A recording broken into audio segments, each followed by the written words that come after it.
Hey guys, my name is Loveless, and this time we're here with a high pitched cry for help. Okay, so let's get straight into it. On the other side of the city, in a nice and cozy apartment in a nice neighborhood, there were three men with sour faces discussing work matters. Kind of.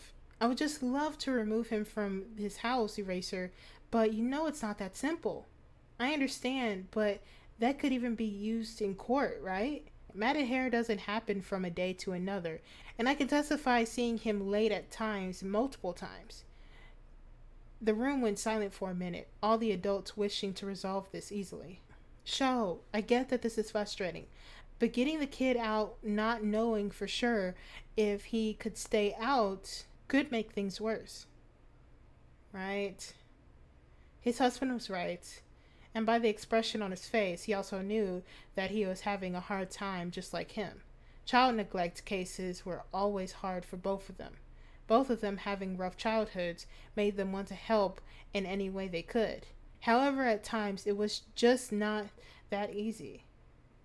Our best course of action would be to get some evidence of abuse or neglect first, Tsukachi said, breaking the tense atmosphere once again. That way we can avoid he said, she said kind of situation. I saw the kid for weeks and I was only now able to see him up close, he sighed. There's no way I'll be able to get evidence from him, especially now I scared him away. The evidence had to admit it was a hard situation. Kid cases most of the time didn't have a happy ending, and the probability that the kid ending up in the system was high, assuming the parents didn't actually get away with it. The system was never kind to kids either. Most of the time, couples went to adopt babies, and those kids that are a bit older grew up in foster homes. How about this? I can open a case if you report it first. That seems to catch their attention. But that would mean that you would have to follow the case, make a statement, and possibly go to court. The blonde looked a little bit conflicted. Aizawa usually didn't get to follow many cases at all, and he was afraid that this one could take a toll on his mental health if it went too far. But he also knew that this kid meant something to him, and that he never backed down from a fight. I'll do it. Both of the men smiled. It was to be expected. What about the public records? Nothing. There is no evidence of any mute kid living there anymore.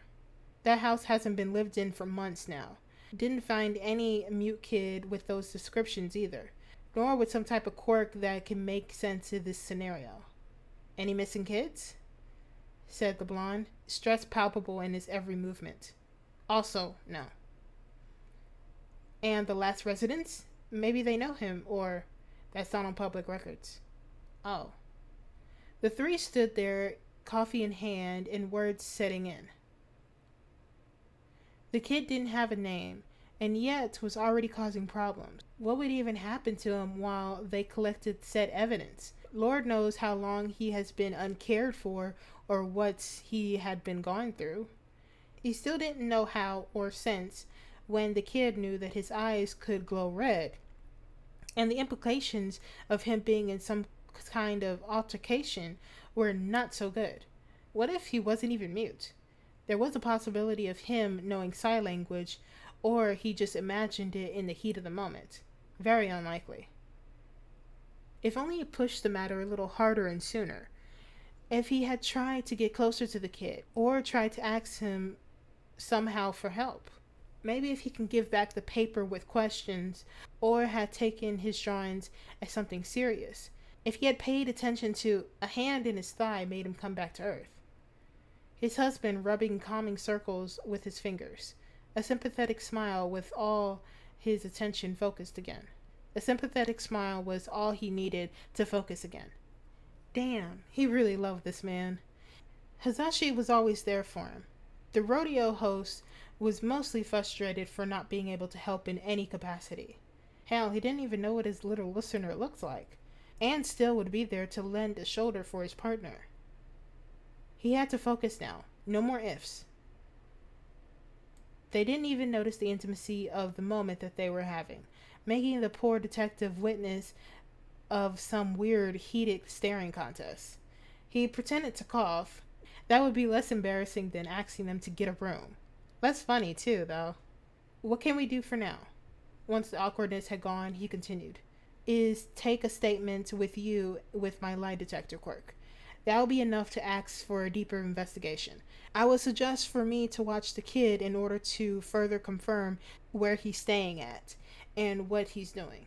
They both nodded. There was a lot that he didn't know. The information he had was limited to those nights he had patrolling, and so he couldn't give precise answers of to what happened during the day. Maybe we can ask the schools around the area. A green kid like that should be easy to identify. God, Hazashi could be so smart when he wanted to be. If any of the schools identified him, they will be liable for not reporting it, Sukachi added. So it's possible that they hide to maintain their image. And God, did that break his heart.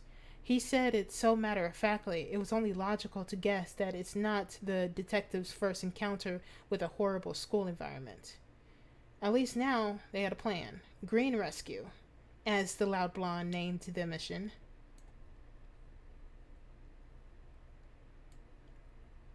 During the next few days, Suzuki was busy.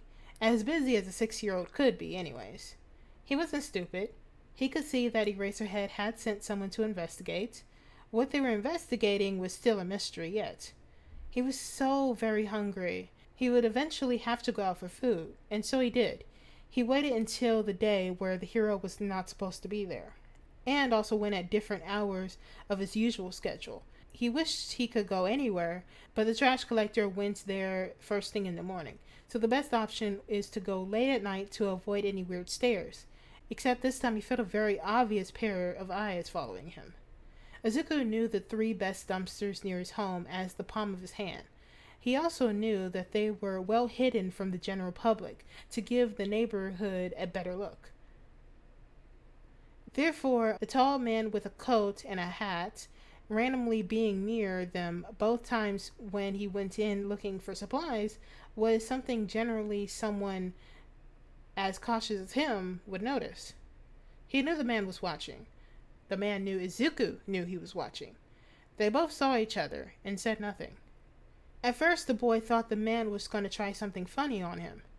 But being the reason why he would always take what needed and leave as quickly as possible, but he discarded that idea a day or two.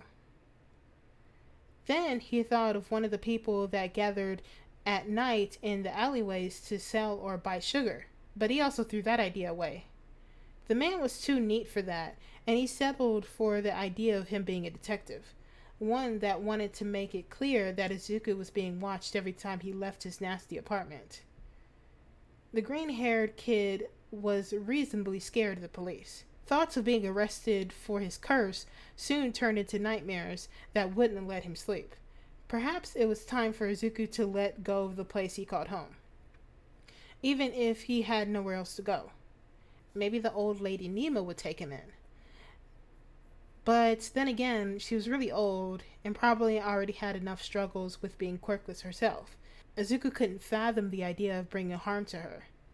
The exact night that Izuku planned to leave his hideout was the same night that everything would change. Yay! I did it!